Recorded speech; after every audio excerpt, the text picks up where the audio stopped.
Hi hello അസ്സലാമു അലൈക്കും. ഇന്നൊരു റെസിപ്പി വീഡിയോ ആയിട്ടാണ് വന്നിട്ടുള്ളത് കേട്ടോ. ഇന്ന് പുഴുങ്ങിയ മുട്ട വെച്ചിട്ട് ഒരു അടിപൊളി ഇഫ്താർ സ്നാക്സ് ആയിട്ടാണ് വന്നിട്ടുള്ളത്. അപ്പോൾ ഞാനിവിടെ 3 പുഴുങ്ങിയ മുട്ട എടുത്തിട്ടുണ്ട്. അപ്പോൾ ഫുൾ വേവായിട്ട് പുഴുങ്ങിയെടുത്തതാണ് കേട്ടോ. അപ്പോൾ മൊത്തത്തിൽ ഇതൊന്ന് നമുക്ക് നന്നായിട്ട് ഉടച്ചെടുക്കണം. അപ്പോൾ ഇങ്ങനെയുള്ള ഒരു മാഷർ വെച്ചിട്ട് ഉടച്ചെടുക്കുന്നതായിരിക്കും നല്ലത്.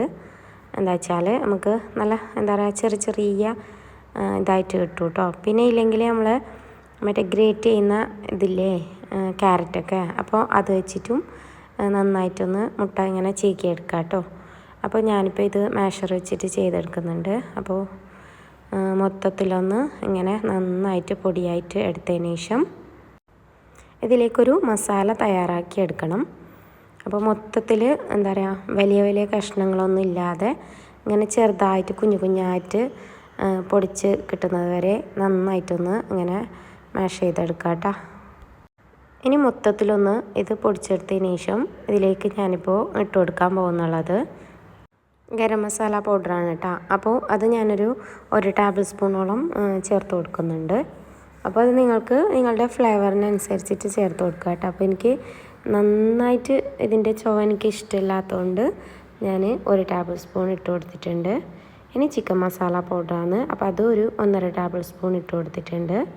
ഇനി കുറച്ച് കുരുമുളക് പൊടിയാണ്. അപ്പോൾ അതൊരു 1/2 ടേബിൾ സ്പൂണോളം ഇട്ട് കൊടുത്തിട്ടുണ്ട് കേട്ടോ, എരിവിനനുസരിച്ചിട്ട്. പിന്നെ വേണ്ടതെന്ന് വെച്ചാൽ ഇതിലേക്ക് നമ്മൾ സവാള ഉണ്ടാവില്ലേ, അപ്പോൾ അതൊന്ന് പൊടിയായിട്ട് കുഞ്ഞായിട്ടൊന്ന് കട്ട് ചെയ്തിട്ട് ചേർത്ത് കൊടുക്കുക. അപ്പോൾ ചെറുതായിട്ട് തന്നെ കട്ട് ചെയ്ത് ചേർത്ത് കൊടുക്കാൻ വേണ്ടി ശ്രദ്ധിക്കുക കേട്ടോ.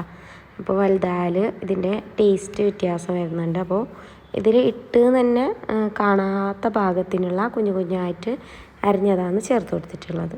ഇനി മല്ലിയില ചെറുതായിട്ടൊന്ന് അരിഞ്ഞതും കൂടി ചേർത്ത് കൊടുത്തിട്ടുണ്ട്. ഇനി കുറച്ച് പുതിനയിലയും കുറച്ച് കറിവേപ്പിലയും കൂടി ചെറുതായിട്ട് അരിഞ്ഞത് ചേർത്ത് കൊടുക്കുന്നുണ്ട് കേട്ടോ. അപ്പോൾ പുതിനയില ആവശ്യമുണ്ടെങ്കിൽ ഇട്ട് കൊടുത്താൽ മതി. നിങ്ങൾക്ക് അതിൻ്റെ സ്മെല്ല് ഇഷ്ടമല്ലെങ്കിൽ ഇട്ട് കൊടുക്കേണ്ട ആവശ്യമില്ല കേട്ടോ. ഇനി കുറച്ച് ഉപ്പും കൂടി ചേർത്തിട്ട് നന്നായിട്ടൊന്ന് മൊത്തത്തിലൊന്ന് മിക്സാക്കി എടുക്കുക. അപ്പോൾ ഒരു കൈ വെച്ചിട്ട് നന്നായിട്ട് മിക്സാക്കി എടുക്കുന്നതായിരിക്കും നല്ലത് കേട്ടോ. അപ്പോൾ ഞാനിപ്പോൾ വീഡിയോക്കും വേണ്ടിയിട്ട് സ്പൂൺ വെച്ചിട്ട് ചെയ്തെടുത്തതാണ്. ഏതൊരു ഐറ്റംസും നമ്മൾ മിക്സാക്കി എടുക്കുമ്പോൾ നമ്മുടെ കൈ കൊണ്ട് ചെയ്തെടുക്കുന്നതായിരിക്കും നല്ലത് കേട്ടോ. അപ്പോൾ മൊത്തത്തിലൊന്ന് മിക്സാക്കി എടുത്തിന്. ഇനി ഞാനിപ്പോൾ ഒരു 3 പൊട്ടാറ്റോ ആണ് എടുത്തിട്ടുള്ളത്. അപ്പോൾ അത് ബോയിൽ ചെയ്തിട്ട് നന്നായിട്ട് ഇതുപോലെ മാഷ് ചെയ്തെടുക്കുന്നുണ്ട്. അപ്പോൾ നന്നായിട്ട് തന്നെ മാഷ് ചെയ്തെടുക്കാൻ വേണ്ടി ശ്രദ്ധിക്കുക കേട്ടോ. എന്നിട്ട് ഞാൻ നേരത്തെ മിക്സ് ചെയ്ത് വെച്ചിട്ടുണ്ടായിരുന്നില്ലേ മുട്ടയുടെ മസാലയിലേക്ക് ഞാൻ എന്താ പറയുക നമ്മുടെ മാഷ് ചെയ്ത് വെച്ച പൊട്ടാറ്റോ ഇതിലേക്ക് ഇട്ട് കൊടുക്കുന്നുണ്ട്. മീഡിയം സൈസിലുള്ള പൊട്ടാറ്റോയാണ് ഞാനിപ്പോൾ എടുത്തിട്ടുണ്ടായിരുന്നത് കേട്ടോ. അപ്പോൾ നമുക്കൊരു മുട്ടയ്ക്ക് മീഡിയം സൈസിലുള്ള ഒരു പൊട്ടാറ്റോ എന്ന രീതിക്കാണ് എടുത്തിട്ടുള്ളത്. വലിയ പൊട്ടാറ്റോ എടുക്കുന്നുണ്ടെങ്കിൽ 2 എടുത്താൽ മതി കേട്ടോ. അപ്പോൾ ഇത് ഞാനൊരു മീഡിയം സൈസിലുള്ള ഒരു ചെറിയ പൊട്ടാറ്റോ ആയതുകൊണ്ട് 3 എടുത്തിട്ടുണ്ട്. എന്നിട്ട് നന്നായിട്ട് ഇതൊക്കെ കൂടിയിട്ട് കൈ വെച്ചിട്ട് മിക്സാക്കി എടുക്കുക. ഉപ്പൊന്ന് ചെക്ക് ചെയ്ത് നോക്കണം കേട്ടോ. പിന്നെയെന്ന് വെച്ചാൽ ഇത് ചെറിയ ബോൾസ് ആക്കിയിട്ട് നമ്മൾ കുഞ്ഞായിട്ട് ഒരു എന്താ പറയുക ഒരു നെല്ലിക്ക വലുപ്പത്തിലുള്ള ഒരു ബോൾസാക്കിയിട്ടാണ് എടുക്കുന്നുള്ളത്. വലിയ ബോൾസൊന്നും ആക്കേണ്ട ആവശ്യമില്ല. ചെറിയ കുഞ്ഞായിട്ടുള്ള ചെറിയ ബോൾസാക്കിയിട്ട് എടുക്കുക കേട്ടോ. ഇനി നിങ്ങൾക്ക് ഇത് ഏത് ഷേപ്പിൽ വേണമെങ്കിലും ഉണ്ടാക്കിയെടുക്കാം. എന്താ പറയുക കട്ട്ലേറ്റിൻ്റെ ഷേപ്പിൽ വേണമെങ്കിൽ അങ്ങനെ ഉണ്ടാക്കിയെടുക്കാം. ഓരോന്നും ഇങ്ങനെ കുഞ്ഞതായിട്ട് ബോൾസാക്കിയിട്ട് വെച്ചിട്ടുണ്ട്. ഇനി നമുക്ക് ഇതിലേക്കൊരു ബാറ്റർ തയ്യാറാക്കിയെടുക്കണം. ഇത് നമുക്ക് 3 രീതിക്ക് ചെയ്തെടുക്കാം. ഞാനിപ്പോൾ ഒരു രീതിക്കാണ് കാണിക്കുന്നുള്ളത് കേട്ടോ. ബാക്കി 2 രീതിക്ക് നിങ്ങൾക്ക് ഞാൻ ഇത് പറഞ്ഞുതരാം കേട്ടോ. ഞാനിപ്പോൾ ഇവിടെ ഒരു മുട്ട പൊട്ടിച്ചൊഴിക്കുന്നുണ്ട്, 2 മുട്ട പൊട്ടിച്ചൊഴിക്കുന്നുണ്ട് കേട്ടോ.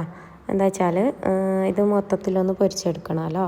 അപ്പോൾ ഇത് 3 രീതിക്കെന്ന് വെച്ചാൽ ഇപ്പോൾ ഞാനിപ്പോൾ മുട്ട മാത്രം വെച്ചിട്ടാണ് ചെയ്തെടുക്കുന്നുള്ളത്.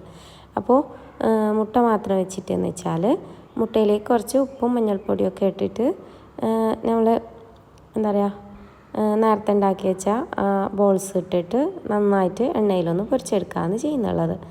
അപ്പോൾ എന്താ വെച്ചാൽ വേറൊരു രീതിക്ക് എന്ന് വെച്ചാൽ നമ്മൾ മൈദാമാവ് കുറച്ച് ഉപ്പും കുറച്ച് മസാലപ്പൊടിയൊക്കെ ഇട്ടിട്ട് അങ്ങനെ മുക്കി പൊരിക്കുന്നതിനും ടേസ്റ്റ് കൂടുതലാണ്.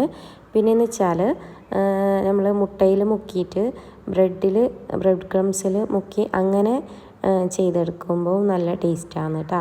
പിന്നെയെന്ന് വെച്ചാൽ നമ്മൾ കടലമാവും മൈദാമാവും മിക്സ് ചെയ്തിട്ട് അതിലേക്ക് കുറച്ച് ഉള്ളിയൊക്കെ ഒന്ന് കുഞ്ഞതായിട്ട് തരിച്ച് ചേർത്തിട്ട് അങ്ങനെ ചെയ്തെടുക്കുന്നതും നല്ല ടേസ്റ്റാണ് കേട്ടോ. അപ്പോൾ ഒരു 2, 3, 4 രീതിക്ക് ചെയ്തെടുക്കാം. ഇപ്പം ഞാൻ കുറച്ച് എന്താ പറയുക എളുപ്പത്തിലാവുന്ന വെച്ചിട്ട് ഇങ്ങനെ മുട്ട കൊണ്ട് ഇട്ട് ചെയ്തതാണ് കേട്ടോ. അപ്പോൾ ഈ 4 രീതിക്ക് ചെയ്താലും നല്ല ടേസ്റ്റാണ്. അപ്പോൾ നിങ്ങൾ ആരെങ്കിലും ഇതുപോലെ ചെയ്യാത്തവരുണ്ടെങ്കിൽ എല്ലാവരും ഒന്ന് ചെയ്ത് നോക്കണം കേട്ടോ. നല്ല അടിപൊളി ടേസ്റ്റാണ്. അപ്പോൾ ആർക്കെങ്കിലും ഈ വീഡിയോ ഉപകാരമായിട്ടുണ്ട് നിങ്ങളുടെ ഫ്രണ്ട്സിനും ഫാമിലീസൊക്കെ ഒന്ന് ഷെയർ ചെയ്ത് കൊടുക്കണേ. അപ്പോൾ ഇത് മൊത്തത്തിൽ എണ്ണയിലിട്ട് കൊടുത്തിട്ടുണ്ട്. ഇനി നമുക്ക് കുറച്ച് ഗോൾഡൻ നിറമാകുമ്പം തിരിച്ചിട്ട് കൊടുക്കാം കേട്ടോ. അപ്പോൾ 2 സൈഡും ഇങ്ങനെ അങ്ങോട്ടും ഇങ്ങോട്ടും ഒന്ന് തിരിച്ചിട്ട് കൊടുത്ത് ഒരു ബ്രൗൺ നിറമാകുമ്പോൾ നമുക്ക് എണ്ണയിൽ നിന്നും ഇത് കോരി മാറ്റാം കേട്ടോ. അപ്പോൾ ഇത് പൊട്ടിത്തെറിക്കുമോ എന്നുള്ള അങ്ങനത്തെ ഒരു പേടിയൊന്നും വേണ്ട. പൊട്ടിത്തെറിക്കുകയൊന്നുമില്ല. നല്ല പെർഫെക്റ്റ് ആയിട്ട് തന്നെ കിട്ടുന്നുണ്ട് കേട്ടോ. നല്ല അടിപൊളിയായിട്ടുള്ള സ്നാക്സാണ്. അപ്പോൾ ആരെങ്കിലും ഇങ്ങനെ ട്രൈ ആക്കാത്തവരുണ്ടെങ്കിൽ പെട്ടെന്നൊന്ന് ട്രൈ ആക്കി വെക്കുക കേട്ടോ. ചിക്കനും ബീഫൊന്നും ഇല്ലാതെ നമുക്ക് 3 മുട്ട വെച്ചിട്ട് എളുപ്പത്തിൽ ഉണ്ടാക്കിയെടുക്കാൻ പറ്റിയ ഒരു അടിപൊളിയായിട്ടുള്ള സ്നാക്സാണ് കേട്ടോ. അപ്പോൾ മുട്ട ഇങ്ങനെ എന്താ പറയുക നന്നായിട്ട് പിടിച്ചിട്ടുണ്ട് ഇതിലേക്ക്. അപ്പോൾ നമുക്കിത് നന്നായിട്ട് ചൂടോടെ തന്നെ കഴിക്കാൻ പറ്റിയ ഒരു അടിപൊളിയായിട്ടുള്ള റെസിപ്പിയാണ്. അപ്പോൾ മൊത്തത്തിലൊന്ന് ഞാൻ എണ്ണയിൽ നിന്നും കോരി മാറ്റുന്നുണ്ട് കേട്ടോ. അപ്പോൾ ഈ ഒരു റെസിപ്പി എന്ന് വെച്ചാൽ നമുക്ക് സോസൊക്കെ കൂട്ടിയിട്ട് കഴിക്കാൻ നല്ല അടിപൊളി ടേസ്റ്റാണ് കേട്ടോ. നമ്മൾ എന്ത് റെസിപ്പി ഉണ്ടാക്കുമ്പോഴും അതിൽ എന്താ പറയുക മസാല ഉള്ളിയൊക്കെ വഴറ്റിയിട്ട് മസാല ഉണ്ടാക്കിയെടുക്കുന്നില്ലേ, അതിനേക്കാളും ടേസ്റ്റാണ് നമ്മൾ ഇങ്ങനെ ഉള്ളിയൊക്കെ കുഞ്ഞതായിട്ട് ഇങ്ങനെ അരിഞ്ഞ് അങ്ങനെ ചേർക്കുന്നത് കേട്ടോ. അപ്പോൾ അങ്ങനെ ചേർക്കുന്നത് കൊണ്ട് തന്നെ ഒരു ഡിഫറെൻ്റ് ആയിട്ടുള്ള ഒരു ടേസ്റ്റും നമുക്ക് കിട്ടുന്നുണ്ട്. അതുപോലെ എന്താ പറയുക എളുപ്പത്തിൽ നമുക്ക് പെട്ടെന്ന് സ്നാക്സ് ഉണ്ടാക്കിയെടുക്കാനും പറ്റുന്നുണ്ട്. അപ്പോൾ ഇങ്ങനെ ആരെങ്കിലും ട്രൈ ആക്കാത്തവരുണ്ടെങ്കിൽ എല്ലാവരും ഒന്ന് ട്രൈ ആക്കി നോക്കുക കേട്ടോ. അപ്പോൾ ഈ ഒരു റെസിപ്പി നിങ്ങൾക്ക് ഇഷ്ടമായി എന്ന് കരുതുന്നു. ഇഷ്ടമായാൽ എല്ലാവരും ഒന്ന് ലൈക്ക് ചെയ്യാനും ഷെയർ ചെയ്യാനും കമൻറ്റ് ചെയ്യാനും കൂടി മറക്കല്ലേ. വീഡിയോ ആദ്യമായിട്ട് കാണുന്നവരാണെങ്കിൽ പ്ലീസ് ഒന്ന് സബ്സ്ക്രൈബ് ചെയ്ത് അതിൻ്റെ തൊട്ടടുത്തുള്ള ബെല്ലൈക്കൺ ഒന്ന് ഓൾ എനേബിൾ ചെയ്ത് സപ്പോർട്ട് ചെയ്യണേ. അപ്പോൾ നിങ്ങളുടെ ഫാമിലീസിനും ഫ്രണ്ട്സുകൾക്കൊക്കെ ഒന്ന് ഷെയർ ചെയ്ത് കൊടുക്കണേ. അപ്പോൾ അടുത്ത നല്ല നല്ല കുക്കിങ്ങും വ്ളോഗും കാര്യങ്ങളൊക്കെ ആയിട്ട് അടുത്ത വീഡിയോയിൽ കാണാം. അസ്സലാമു അലൈക്കും.